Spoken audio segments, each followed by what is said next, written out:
তো আমরা 135 হেক্সাট্রাইনের এফএমও দেখব। তো হেক্সাট্রাইন 135 হেক্সাট্রাইন, ঠিক আছে, স্ট্রাকচারটা এইরকম।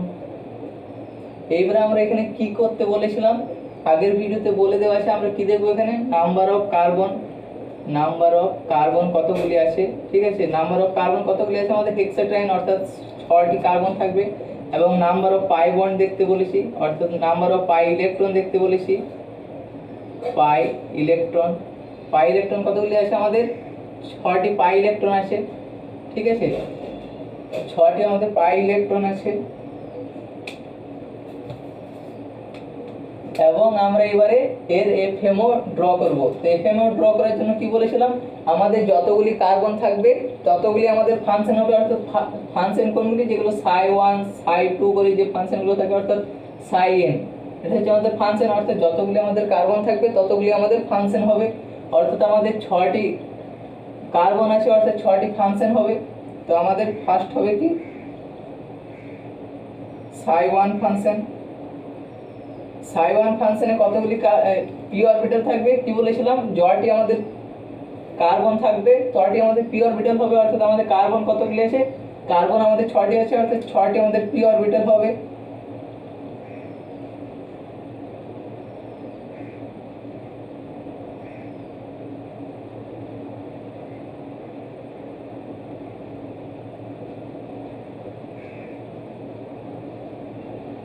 এটা হলো আমাদের ψ1। এবারে ψ2 ফাংশন থাকবে, এইভাবে ψ6 পর্যন্ত ফাংশন থাকবে, ঠিক আছে। আমাদের সব ফাংশন, সব অরবিটালস গুলো আঁকতে হবে।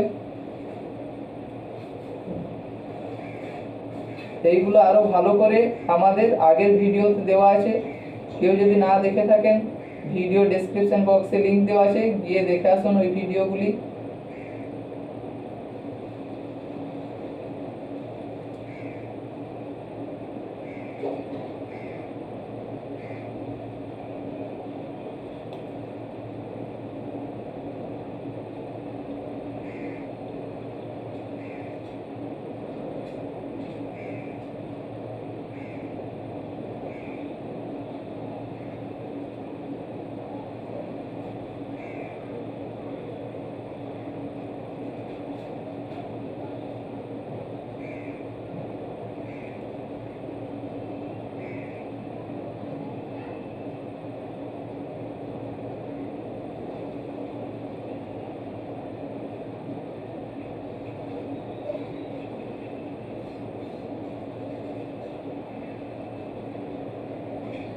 এবং আমাদের এটা ψ5 হলো, ψ6টা এইদিকে এঁকে দিচ্ছি, ঠিক আছে,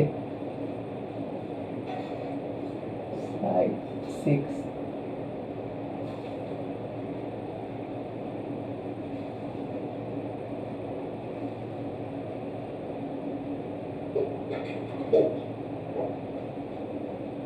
অ্যাকচুয়ালি একই লাইনে লেখা উচিত, কিন্তু এখানে আমার জায়গা নেই বলে ওইখানে সরিয়ে দিলাম, কিন্তু একটা লাইনেই লেখা উচিত, ঠিক আছে। এটা পরে বুঝিয়ে দেবো জিনিসটা কি হচ্ছে। তো এবারে আমরা কি বলেছিলাম, এইবারে আমরা এগুলো দেখেছি যে এগুলোতে প্লাস মাইনাস করে থাকে। তো কি হিসাবে আমাদের প্লাস মাইনাস থাকে, অর্থাৎ আমাদের যে সাইএনটা রয়েছে, সাইএনটা যদি আমাদের ইভেন নাম্বার হয়, ইভেন নাম্বার হলে যে টার্মিনাল লোবসগুলি রয়েছে সেই টার্মিনাল লোবসগুলির মধ্যে সাইন ডিফারেন্ট হয়, ডিফারেন্ট। এবং আমাদের যদি সাই এন ফাংশনটা, এন নাম্বারটা যদি আমাদের অড হয়, অড হলে আমাদের টার্মিনাল লোবসগুলি কি হয়, সেম, টার্মিনাল লোবসের সাইনগুলি সেম হয়। এবং আমরা এখানে আরেকটা কি জিনিস দেখতে বলেছিলাম, নোটস, নোটস ইকুয়ালটা আমরা কি জানি, নোটস ইকুয়াল টু n-1, অর্থাৎ ফাংশন নম্বর থেকে 1 অর্থাৎ এখানে আমাদের 1 করলে 0, এখানে 2 - 1 করলে 1, এখানে 3 - 1 করলে 2, 4 - 1 3, 5 - 1 4 and 6 - 1 5। অর্থাৎ এখানে 0 নোটস থাকবে, এখানে একটা নোটস থাকবে, এখানে দুটো, এখানে তিনটে, এখানে চারটে, এখানে 5টা নোটস থাকবে। তো নোটস, তাহলে আমাদের এটা কি ফাংশনটা অড না even, ψ1 even number, sorry odd number, odd number হলে আমাদের কি হবে, টার্মিনাল লোবসগুলি সেম সাইন হবে, অর্থাৎ এটা যদি প্লাস হয় এটাও প্লাস হবে। তো এখানে আমরা প্লাস, এটাতেও প্লাস, এবং নিচেরটা মাইনাস। এবং এখানে দেখুন নোটস নেই, জিরো নোটস, অর্থাৎ সবগুলোর মধ্যে বন্ডিং হবে, অর্থাৎ সবগুলি অপর দিকে প্লাস থাকবে এবং সবগুলি নিচের দিকে মাইনাস হবে। এইগুলো আরো ভালো করে বুঝিয়েছি আগের ভিডিওগুলি ভালো করে দেখে আসুন।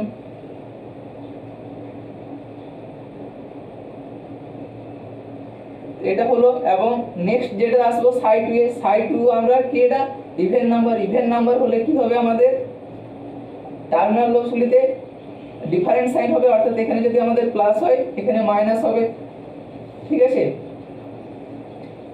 এবং আমরা নোটসটা কি বলেছিলাম, নোটসটা এমন জায়গায় দেব যেখানে আমাদের সিমেট্রি হবে, অর্থাৎ আমরা সিমেট্রি দেখতে গেলে আমরা নোটসটা এই জায়গাতে ড্র করব, ঠিক আছে।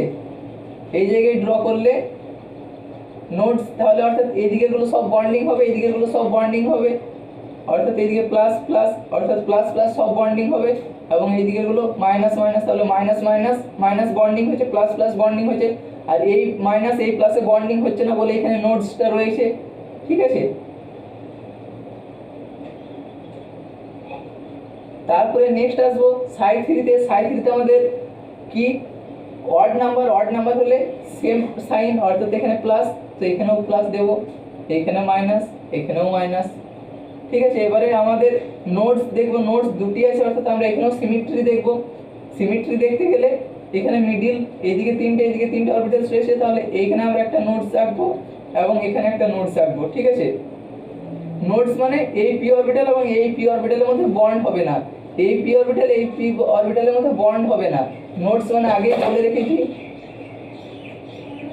তো এই কার্বন এই অরবিটালের মধ্যে বন্ড হবে না, কিন্তু এই অরবিটালের মধ্যে আমাদের বন্ড করাতে হবে, অর্থাৎ এখানে প্লাস সাইন দেবো। এখানে যদি মাইনাস সাইন দিয়ে দিই এটা বন্ড হবে না, ঠিক আছে। তো এখানে প্লাস সাইন এবং এখানে কি দেবো, মাইনাস সাইন। এবং এই পি অরবিটাল এবং এই পি অরবিটাল আমাদের বন্ড করাতে হবে, কারণ এখানে নোটস নেই, অর্থাৎ এখানে আমরা কি দেবো, মাইনাস। এখানে কি দেবো, এটা বন্ড করাতে হবে, অর্থাৎ প্লাস দেবো। অটোমেটিকলি দেখুন বসে যাচ্ছে, জিনিসটা ঠিক বুঝতে পারলেই অটোমেটিক বসে যাচ্ছে যে কোথায় প্লাস কোথায় মাইনাস হবে, একদম ইজি। নেক্সট আসবো আমরা সাই4-এ। সাই4 কি আমাদের ইভেন নাম্বারে ডিফারেন্ট সাইন, অর্থাৎ এখানে প্লাস এখানে মাইনাস। এবং আমাদের তিনটে কি আছে, নোটস আছে, তিনটে নোটস, একটা মিডিলে, যাতে আমাদের সিস্টেমটা সিমেট্রি আসে সেই হিসেবে আমরা নোটসগুলো বসাবো, ঠিক আছে। তো এটা বন্ড করাবো, প্লাস এটা বন্ড হবে না, মাইনাস। এটা বন্ড হবে না, কি হবে, প্লাস। এটা বন্ড হবে না, মাইনাস।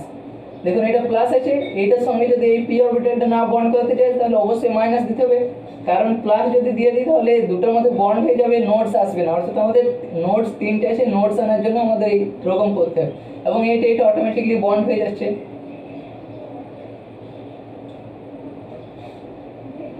নেক্সট আসবো আমরা সাই5-এ। সাই5 আমাদের অড নাম্বারে ডিফারেন্ট সাইন, অড নাম্বারে same sign, plus and plus. Terminal লবসগুলির কথা বলছি, এগুলো আগে ভালো করে বুঝেছি। ইভেন নাম্বার হলে টার্মিনাল লবসগুলি ডিফারেন্ট সাইন হয়, এবং অড নাম্বার হলে টার্মিনাল লবসগুলি সেম সাইন হয়। এবং মিডিলে যে অরবিটালসগুলি রয়েছে সেই অরবিটালসগুলি নোটস হিসেবে বসে। কয়টি নোটস আছে সেই নোটস হিসেবে আমাদের সাইনগুলি বসে। কিভাবে আমরা সাইনগুলি ডিনোটেট করবো ওই জায়গাতে, ঠিক আছে। এই জায়গাতে সাইনগুলো কিভাবে দেখাবো তার জন্য এই নোটসগুলি আমাদেরকে দেখিয়ে দেয়। এবং আমরা এটা দেখি, এখানে চারটে নোটস আছে, চারটে নোটস, অর্থাৎ মিডিলটা ফাঁকা থাকবে, মিডিলে বন্ড হবে, এবং সাইডে দু সাইডে দুটো করে নোটস আসবে, ঠিক আছে। তো এটার মধ্যে বন্ড হবে না, এটা প্লাস সাইন আছে তো এটা মাইনাস সাইন দেবো, এবং এটা প্লাস, তো এটা কি হবে, এটার মধ্যে বন্ড হবে না, প্লাস সাইন। এবং এটার মধ্যে বন্ড হবে, দেখুন মিডিলে কোনো নোটস নেই, অর্থাৎ এটার মধ্যে বন্ড হবে, বন্ড হলে এটা আমাদের কি আসবে, প্লাস সাইন, এবং এটা মাইনাস আসবে। মাইনাস এলে দেখুন এটার সাথে বন্ড হচ্ছে না, এটার সাথে বন্ড হচ্ছে না।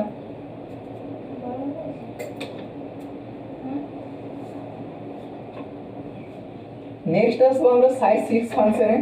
সাই6 ফাংশনে আমাদের কি আছে, আমাদের ইভেন নাম্বার হলে সাইন ডিফারেন্ট, প্লাস মাইনাস। এবারে আমাদের নোটস কতগুলি আছে, 5টি নোটস আছে, অর্থাৎ 5টি নোটস বসারই জায়গা আছে, 1টা 2টো 3টে 4টে 5টা, অর্থাৎ একদিক থেকে নোটসগুলি দিয়ে আসবো।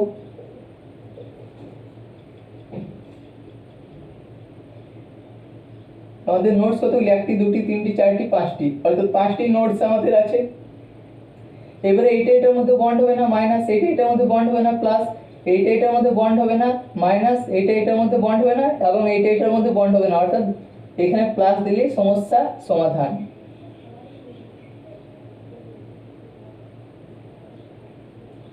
ঠিক আছে, অতএব কয়টি পি অরবিটাল হবে, কয়টি ফাংশন হবে সব জানা গেল, এবং কিভাবে প্লাস মাইনাস গুলি বোস করানো হয়। প্লাস মাইনাস গুলি জাস্ট দেখানোর জন্য, আগেও বলেছি এগুলো কোনো পজিটিভ নেগেটিভ চার্জ নয়, এগুলো জাস্ট সেম অরবিটাল বোঝানোর জন্য যে এটা এটার মধ্যে বন্ড হবে এবং এটা এটার মধ্যে বিপরীত অরবিটাল বিপরীত সাইনের জন্য বন্ড হবে না, এটাই জাস্ট। তো এবারে আমরা এর কার্বন এরপরে আমরা এর অরবিটাল ফ্লাপ করবো এবং হোমো লোমো দেখবো। ঠিক আছে,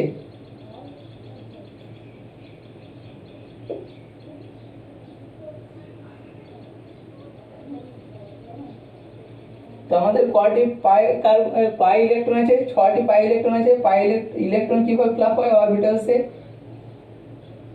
এটা নিশ্চয়ই জানা আছে আপনার। 6টি আছে, 4টি 5টি,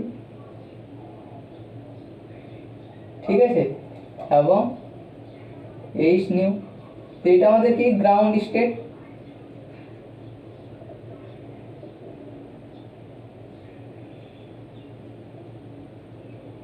আর এটা আমাদের এক্সাইটেড স্টেট।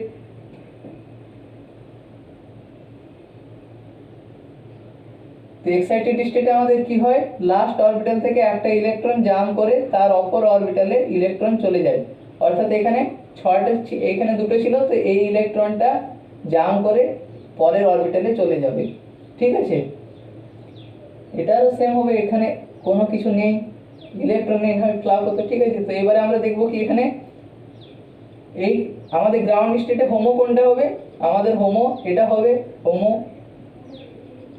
অর্থাৎ হাইয়েস্ট অকুপাইড মলিকুলার অরবিটাল, এবং এটা লোমো হবে আমাদের লুমো, লোয়েস্ট আনঅকুপাইড মলিকুলার অরবিটাল। ঠিক আছে, এবং আমরা এক্সাইটেড স্টেটে দেখবো, এক্সাইটেড স্টেটে আমাদের হোমো কোনটা হচ্ছে, হোমো আমাদের গ্রাউন্ড স্টেটে যেটা লোমো ছিল সেটা আমাদের এবারে হোমো হয়ে যাচ্ছে, এবং এক্সাইটেড স্টেটে আমাদের লোমো হবে তার পরের ইলেকট্রন স্টেটটা, অর্থাৎ অপরে এনার্জি স্টেটটা। ঠিক আছে, এটা আমাদের লোমো হবে।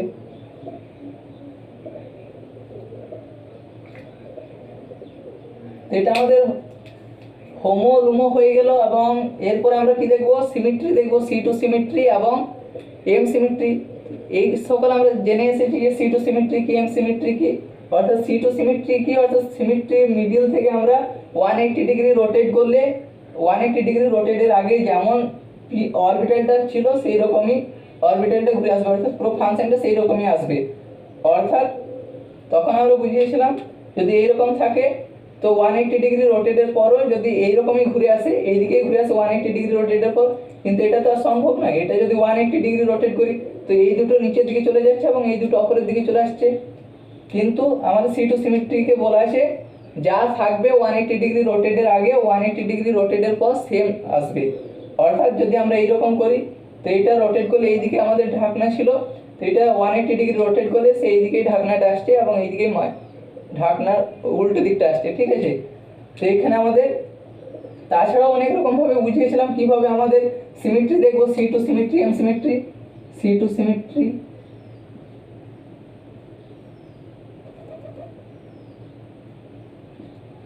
C2 সিমেট্রি আমরা যেগুলি আমাদের অড নাম্বার রয়েছে সেগুলিতে আমাদের সিমেট্রি C2 সিমেট্রি দেখাবে না। ঠিক আছে, তো এখান থেকে আমরা ডাইরেক্ট বলে দিতে পারি অড নাম্বার Psi3 এখানে আমাদের সিমেট্রি দেখাবে না, Psi5 এও C2 সিমেট্রি দেখাবে না। অর্থাৎ C2 সিমেট্রি যদি না দেখায় তাহলে M সিমেট্রি দেখাবে। কি বলছিলাম, একটা সিমেট্রি যদি না দেখায় আরেকটা সিমেট্রি দেখাবে, আর একটা সিমেট্রি দেখালে আরেকটা সিমেট্রি দেখাবে না। অর্থাৎ আমাদের এখানে অড নাম্বারে অড নাম্বার ফাংশনে আমাদের C2 সিমেট্রি দেখাচ্ছে না, অর্থাৎ M সিমেট্রি দেখাবে, অর্থাৎ প্ল্যানার বা মিরর সিমেট্রি দেখাবে। ঠিক আছে, মিরর সিমেট্রিটা কি বলেছিলাম, মিডিল থেকে কাট করলে একটা প্ল্যান বরাবর যদি কাট করা হয় ওই প্ল্যানের রাইট সাইডেও যা থাকবে, লেফট সাইডেও যা থাকবে রাইট সাইডেও সেম থাকবে, ঠিক আছে। অর্থাৎ এটাকে যদি কাট করা হয় অপর দিকে 3টে প্লাস, এইদিকেরও 3টে প্লাস, এইদিকে 3টে মাইনাস, নিচে এইদিকেরও 3টে মাইনাস, এই জিনিসটা। তো আমাদের তার থেকেও ইজি বলেছিলাম ফাংশন দেখতে অড নাম্বার হলে C2 সিমেট্রি দেখাবে না, মিরর সিমেট্রি দেখাবে, এবং আমাদের ইভেন নাম্বার হলে C2 সিমেট্রি দেখাবে, মিরর সিমেট্রি দেখাবে না। C2 সিমেট্রি দেখেছে, মিরর সিমেট্রি দেখাবে না। C2 সিমেট্রি ইভেন নাম্বার দেখাবে, মিরর সিমেট্রি দেখাবে না। এখানে C2 সিমেট্রি দেখায়নি, মিরর সিমেট্রি দেখাবে। এবং আমাদের সাইড 6 কি, আমাদের ইভেন হলে আমাদের এটাতে C2 সিমেট্রি দেখাবে এবং মিরর সিমেট্রি দেখাবে না। তো এইখান থেকে আমরা সম্পূর্ণ বুঝে গেলাম যে কীভাবে হচ্ছে। এবং তাছাড়াও আগের ভিডিওতে আরও ভালো করে বুঝিয়েছি, 3টে নিয়ম বলেছিলাম। এই মিডিল বরাবর, কর্নার বরাবর অ্যাঙ্গেলে দেখতে বলেছিলাম যদি সেম সাইন থাকে, এখানে ডিফারেন্ট সাইন আছে অর্থাৎ C2 সিমেট্রি দেখাবে না, ঠিক আছে। C2 সিমেট্রি দেখাবে না, এবং সেম সাইন যদি না থাকে C2 সিমেট্রি দেখাবে না, সেম সাইন না থাকলেও মিরর সিমেট্রি দেখাবে। আর যদি সেম সাইন থাকে কর্নার মিডিলের অ্যাক্সিস বরাবর, মিডিল অ্যাক্সিস বরাবর যদি কর্নার বরাবর এই অ্যাঙ্গেলে যদি দেখি, যদি সেম সাইন থাকে তাহলে C2 সিমেট্রি দেখাবে, মিরর সিমেট্রি দেখাবে না। অর্থাৎ এক্ষেত্রে আমরা 135 হেক্সাইড লাইনের হোমো, লুমো এবং C2 সিমেট্রি, এম সিমেট্রি সব কিছুই দেখে নিলাম। আমরা হোমো, লুমো সহজেই কিভাবে বুঝতে পারবো সেটা দেখে নিই, ঠিক আছে। তো আমাদের পেরিসাইক্লিক রিঅ্যাকশন অ্যাক্টিভেশন কিসে হয়, হিট এবং এইচ নিউয়ে, ঠিক আছে। তো আমাদের হোমো দুটোতে হবে, আমরা আগে দেখে এসেছি সিস্টেমগুলিতে যেগুলোতে করে এসেছি, ঠিক আছে। একটা আমরা গ্রাউন্ড স্টেট অর্থাৎ হিটের ক্ষেত্রে দেখেছি, হিটের ক্ষেত্রে গ্রাউন্ড স্টেট, এবং হোমো আমরা এক্সাইটেড স্টেট পেয়েছি লাইটের প্রেজেন্সে, ঠিক আছে। এবং আমরা লুমো তাই পাবো, একটা হিটের ক্ষেত্রে পাবো অর্থাৎ গ্রাউন্ড স্টেট লুমো পাবো, এবং একটা এক্সাইটেড স্টেট হোমো পাবো, লুমো পাবো। তো এটা কিভাবে হয়, সাইনটা তো আমরা জানি ফাংশন, যতগুলি ফাংশন আছে অর্থাৎ আমরা এখানে, আর আমাদের সিস্টেমটা কি হতে হবে, কনজুগেটেড পাই বন্ড থাকতে হবে, কনজুগেটেড সিস্টেম হতে হবে। অর্থাৎ এখানে আমাদের হোমো সাই এন, হিটের ক্ষেত্রে আমরা কি পাবো, N2 ডিভাইডেড বাই 2 অর্থাৎ হাফ। যতগুলি ফাংশন থাকবে তার হাফ করলে আমরা হোমো পেয়ে যাব হিটের ক্ষেত্রে, ঠিক আছে। আমরা হোমো হিটের ক্ষেত্রে যতগুলি ফাংশন থাকবে তার হাফ করে দিলে হোমো পেয়ে যাবো। অর্থাৎ 6টি আমাদের ফাংশন আছে, 6টি ফাংশনে আমাদের হোমো আসবে। সাই 6 ফাংশন আছে, সাই 6 আমাদের হোমো আসবে 6 ডিভাইডেড বাই 2 ইকুয়াল টু 3, অর্থাৎ সাই 3 আমাদের গ্রাউন্ড স্টেটে হোমো আসবে, তা আমাদের হোমো আসবে। এবং লুমো আসবে, সরি হোমো লাইটের প্রেজেন্সে অর্থাৎ এক্সাইটেড স্টেটে কি আসবে, কি আসছিল আমাদের হোমো আসছিল, তার থেকে একটা এনার্জি স্টেট অপরে আসছিল অর্থাৎ +1, এটাই তো আসছিল। অর্থাৎ আমাদের এখানে এটা যদি আমাদের সাই 3 হোমো হয়, সাই 6 ফাংশনের ক্ষেত্রে সাই 3 যদি হোমো হয়, তাহলে আমাদের লাইটের প্রেজেন্সে হোমো কোনটা হয়েছিল, এক্সাইটেড স্টেটে একটা ইলেকট্রন এখান থেকে জাম্প করে পরের স্টেটে অর্থাৎ সাই 4 এ গিয়েছিল, অর্থাৎ 6/2 অর্থাৎ 3 + 1 ইকুয়াল টু আমাদের সাই 4 এ আমাদের এক্সাইটেড স্টেটে হোমো এসেছিল, এইরকম জিনিসটা। এবং লুমো আমরা দেখব কি, লুমোতে এখানে আমরা দেখব কি, লুমো কোনটা আসছিল, এটা যদি আমাদের সাই 6 ফাংশনের ক্ষেত্রে সাই 3 হোমো হয়, তাহলে তার অপরের এনার্জি স্টেটটা আমাদের লুমো আসছিল। অর্থাৎ আমরা এখানে N/2 + 1, এটা আমাদের হিটের ক্ষেত্রে লুমো আসবে হিটের ক্ষেত্রে। এবং লাইট এইচ নিউ এর ক্ষেত্রে কি আসবে, আরেক ঘর অপরে আসবে, তাই তো। এক ঘর অপরে এসে তার আরেক ঘর অপরে, লুমো এইচ নিউ এর ক্ষেত্রে আরেক ঘর উপরে আসবে +2, এটা আমরা সহজেই বলতে পারি। অর্থাৎ আমাদের যতগুলি ফাংশন থাকবে সেইখান থেকে আমরা যদি হাফ করে দিই তাহলে হোমো পাবো গ্রাউন্ড স্টেটে, এবং হাফ করার পর যদি +1 করি সেটা আমাদের লাইটের প্রেজেন্সে হোমো পাবো, এবং লুমো পাবো হিটের ক্ষেত্রে গ্রাউন্ড স্টেটে ফাংশন হাফ +1। এবং সিস্টেমটা কনজুগেটেড হতে হবে, পাই বন্ডগুলি কনজুগেটেড থাকতে হবে। এবং এইচ নিউ এর ক্ষেত্রে অর্থাৎ লুমো এইচ নিউ এর ক্ষেত্রে হাফ করার পর যতগুলি ফাংশন আছে তার থেকে হাফ করবো, +2 করলে যে ফাংশনটা আসবে সেই ফাংশনটি আমাদের লাইটের প্রেজেন্সে লুমো হবে ওই সিস্টেমে। এবং এর পরের ভিডিওটি হবে ইলেকট্রোসাইক্লিক রিঅ্যাকশন নিয়ে।